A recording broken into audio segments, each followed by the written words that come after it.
வணக்கம். Welcome to easy English channel.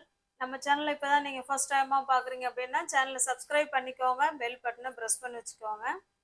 நம்ம இன்னைக்கு டே டு டே லைஃப்பில் பேசக்கூடிய சில சென்டென்ஸ் பார்க்கலாம்.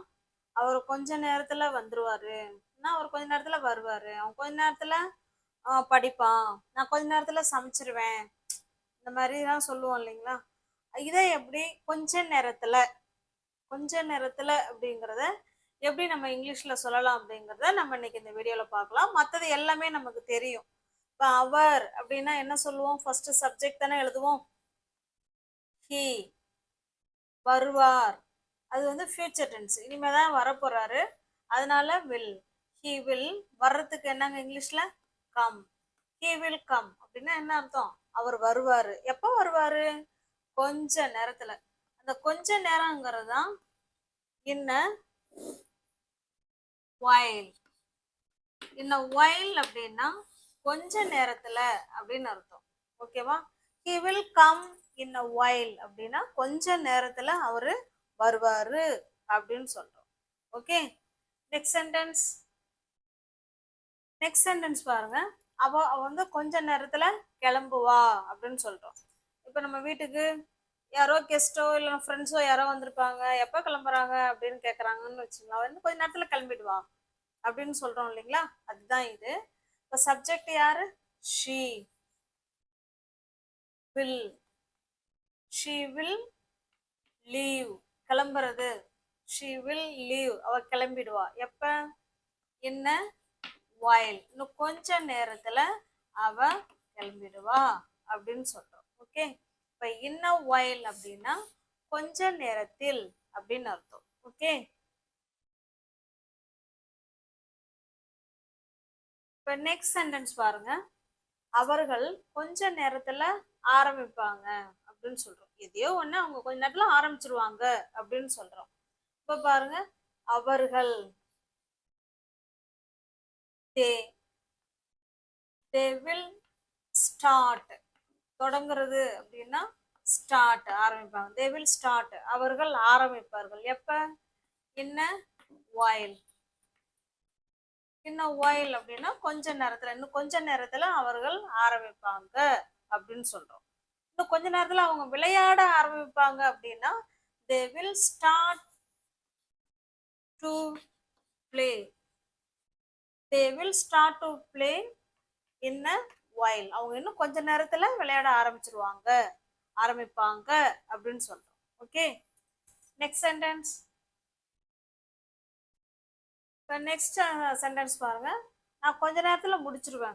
ஏதோ ஒரு வேலை செஞ்சுட்டே இருப்போம், நீ எப்பதான் இந்த வேலையை முடிப்பேன்? கொஞ்ச நேரத்துல நான் இந்த வேலையை முடிச்சிருவேன் அப்படின்னு சொல்றோம். பாருங்க, ஐ வில். சப்ஜெக்ட் யாரு? ஐ வில் ஃபினிஷ், நான் முடிப்பேன். எப்ப முடிப்பேன்? என்ன while, இன்னும் கொஞ்ச நேரத்துல நான் அதை முடிச்சிருவேன் அப்படின்னு சொல்றோம். ஓகே, நெக்ஸ்ட் சென்டென்ஸ் பாருங்க.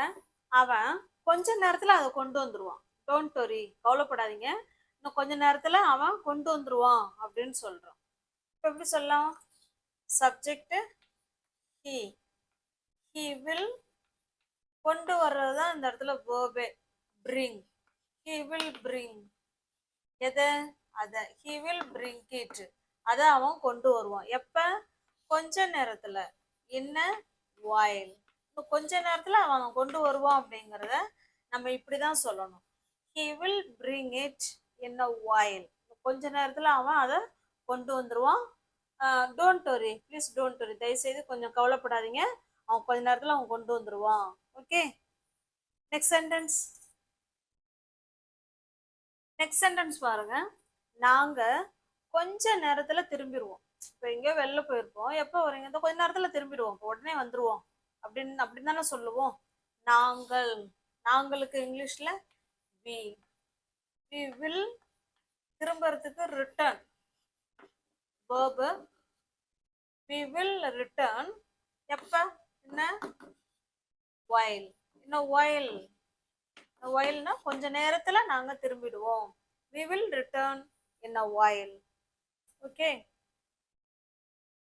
நெக்ஸ்ட் சென்டென்ஸ் பாருங்க. நான் கொஞ்ச நேரத்துல பணத்தை கட்டிடுவேன். இப்ப நம்ம ஸ்கூல்ல படிக்கலாம்.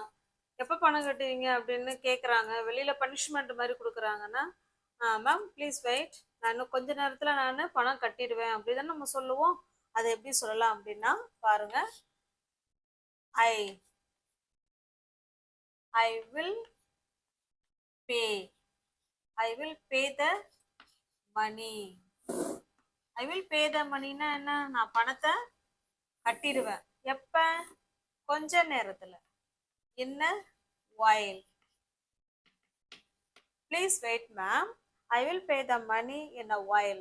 கொஞ்சம் வெயிட் பண்ணுங்க, நான் பணத்தை இன்னும் கொஞ்ச நேரத்துல கட்டிடுவேன் அப்படின்னு சொல்றோம். I will pay the money in a while. இப்போ இதே நம்ம பிள்ளைங்கள்ட்ட நம்ம சொல்றோம், நம்ம அஸ் பேரண்டா நம்ம குழந்தைங்கள்ட்ட சொல்றோம், நான் கொஞ்ச நேரத்துல உனக்கு பணம் போட்டு விட்டுறேன் அப்படின்னு சொல்றோம் இல்லைங்களா? நான் உனக்கு பணம் அனுப்புறேன், இன்னும் கொஞ்ச நேரத்துல நான் உனக்கு பணம் அனுப்புறேன். அதை எப்படி சொல்லலாம்? அதேதான், ஐ வில்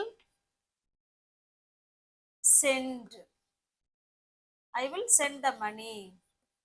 இது பேங்கிறது இந்த இடத்துல கட்டுறது, அதுதான் பே சொல்றோம். இந்த இடத்துல நம்ம அனுப்புறோம், சென்ட் இல்ல send, sorry. I will send the money, நான் உனக்கு பணம் அனுப்புறேன். I will send the money to you, நான் உனக்கு பணம் அனுப்புறேன். எப்ப அனுப்புறேன்? இன்னும் கொஞ்ச நேரத்துல. என்ன? while. கொஞ்ச நேரத்துல நான் உனக்கு பணம் அனுப்பிடுறேன் அப்படிங்கறத இப்படிதான் சொல்லணும். I will send the money to you in a while. Okay, இது நான் கொஞ்ச நேரத்துல பணத்தை கட்டிடுவேன் அப்படிங்கிறது I will pay the money in a while. Okay, இப்போ கொஞ்ச நேரத்தில் அப்படின்னா இங்கிலீஷ்ல இன் அ while வச்சு நீங்க பேசலாம். நிறைய சென்டென்ஸ் பேசிக்கலாம். டே டு டே லைஃப்ல பேசக்கூடிய என்ன while நம்ம அடிக்கடி தேவைப்படும். கொஞ்ச நேரத்துல நான் சமைச்சிடுவேன் அப்படிலாம் சொல்லுவோம் இல்லைங்களா? அதுக்கு நீங்க இனிமே இன்ன while பயன்படுத்தி நீங்க டே டு டே லைஃப்ல பேசி பாருங்க. நெக்ஸ்ட் சென்டென்ஸ் பாருங்க, அவர் கொஞ்ச நேரத்துல வருவேன் என்றார். அவர் கொஞ்ச நேரத்துல வருவேன். இப்போ ஒரு மீட்டிங்க்கு நம்ம வெயிட் பண்ணிட்டு உட்காந்துருப்போம், நம்ம பிரின்சிபால் வருவாங்க அப்படின்னு சொல்லி வெயிட் பண்ணிட்டு உட்காந்துருக்கோம். அப்போ கேட்கலாம், எப்போ சார் வராங்க? அவருக்கு கொஞ்ச நேரத்துல வருவேன்னு சொல்லியிருக்காரு. அப்புறம் அவர் சொன்னதை அவர் சொல்றாரு. ஓகேவா? இப்போ பாருங்க, he said, அவர் சொன்னார். என்ன சொன்னாரு? he will come. அவர் வர்றதா அவர் சொல்லியிருக்கிறாரு. எப்ப? என்ன? while. இன்னும் கொஞ்ச நேரத்துல அவர் வர்றதா சொல்லியிருக்காரு அப்படிங்கறத நம்ம இப்படிதான் சொல்லணும். he said he will come in a while. அவர் கொஞ்ச நேரத்துல வருவேன் என்றார், வருவேன்னு சொல்லியிருக்கிறாரு அப்படிங்கறத இதை சொல்றோம். he said he will come in a while. Okay, இப்ப நெக்ஸ்ட் சென்டென்ஸ் பாருங்க, நான் கொஞ்ச நேரத்துல அங்க இருப்பேன். ஜஸ்ட் அ மினிட், நான் கொஞ்ச நேரத்துல நான் அங்க இருப்பேன் அப்படின்னு சொல்றோம். இப்ப பாருங்க, ஐ வில் பி, இதுதான் verb. ஐ வில் பி, நான் அங்க இருப்பேன். எங்க? there. I will be there in a while. நான் கொஞ்ச நேரத்துல நான் அங்க இருப்பேன் அப்படிங்கறத நம்ம இப்படிதான் சொல்லணும். I will be there in a while. கொஞ்ச நேரத்துல நான் அங்க இருப்பேன் அப்படின்னு சொல்றோம். இதையே அவ கொஞ்ச நேரத்துல அங்க இருப்பா அப்படிங்கறத நம்ம சப்ஜெக்ட் மட்டும்தான் மாத்த போறோம். she will be there in a while. அவ இன்னும் கொஞ்ச நேரத்துல அங்க இருப்பா அப்படின்னு சொல்றோம். Okay, got it? நெக்ஸ்ட், இப்ப நெக்ஸ்ட் பாருங்க, இப்ப in a while அப்படின்னா கொஞ்ச நேரத்தில் அப்படின்னு அர்த்தம். ஓகேவா? இது வரைக்கும் பார்த்த எல்லா சென்டென்ஸும் in a while வச்சு பார்த்தோம். கொஞ்ச நேரத்தில் அப்படின்னு பார்த்தோம். ஓகேவா? இதையே ஆஃப்டர் a while அப்படின்னா இதுலயே உங்களுக்கு தெரிஞ்சிருக்கும். ஆஃப்டர் அப்படின்னா கொஞ்ச நேரம் கழிச்சு, a while கொஞ்ச நேரம் கழிச்சு அப்படின்னு. இது கொஞ்ச நேரத்தில். என்ன while அப்படின்னா கொஞ்ச நேரத்துல அவர் வந்துருவாரு, கொஞ்ச நேரம் கழிச்சு வந்துருவாரு, கொஞ்ச நேரம் கழிச்சு வருவாருங்கிறத ஆஃப்டர் a while தான் சொல்லணும். இப்ப பாருங்க, he he will come after a while. நம்ம சொல்ற சுச்சுவேஷனை பொறுத்து தான் நீங்க என்ன while சொல்லணுமா இல்ல ஆஃப்டர் a while சொல்லணுமாங்கிறத முடிவு பண்ணிக்கணும். இந்த கொஞ்ச நேரத்துல வந்துருவாரு அப்படின்னா இத சொல்லுங்க, he will come in a while. இந்த கொஞ்ச நேரம் கழிச்சு வருவாரு அப்படின்னா he will come after a while. கொஞ்ச நேரம் கழிச்சு அப்படின்னா after a while. இதையே வந்து after some time, after a whileனாலும் ஆஃப்டர் சம் டைம்னாலும் ரெண்டும் ஒண்ணுதான், சேம் மீனிங் தான். ஆஃப்டர் சம் டைம், இன்னும் கொஞ்ச நேரம் கழிச்சு வருவாரு அப்படிங்கறத நம்ம இப்படிதான் சொல்லணும். ஓகேவா? ரெண்டுமே சேம் மீனிங். ஆஃப்டர் a whileம் ஆஃப்டர் சம் டைமும் என்ன அர்த்தம்னா கொஞ்ச நேரம் கழிச்சு அப்படின்னு அர்த்தம். என்ன while அப்படின்னா கொஞ்ச நேரத்தில் அப்படின்னு அர்த்தம். இந்த வீடியோ உங்களுக்கு ரொம்ப யூஸ்ஃபுல்லா இருக்கும் அப்படின்னு நான் நினைக்கிறேன். நம்ம வீடியோவை ஃபர்ஸ்ட் டைமா பாக்குறீங்க அப்படின்னா சேனலை சப்ஸ்கிரைப் பண்ணிக்கோங்க, பெல் பட்டனை ப்ரெஸ் பண்ணி வச்சுக்கோங்க. பிடிச்சிருந்தா லைக் பண்ணுங்க, கமெண்ட் பண்ணுங்க, தெரிஞ்ச உங்களோட ஃப்ரெண்ட்ஸ் அண்ட் ஃபேமிலிக்கு ஷேர் பண்ணுங்க. தேங்க்யூ.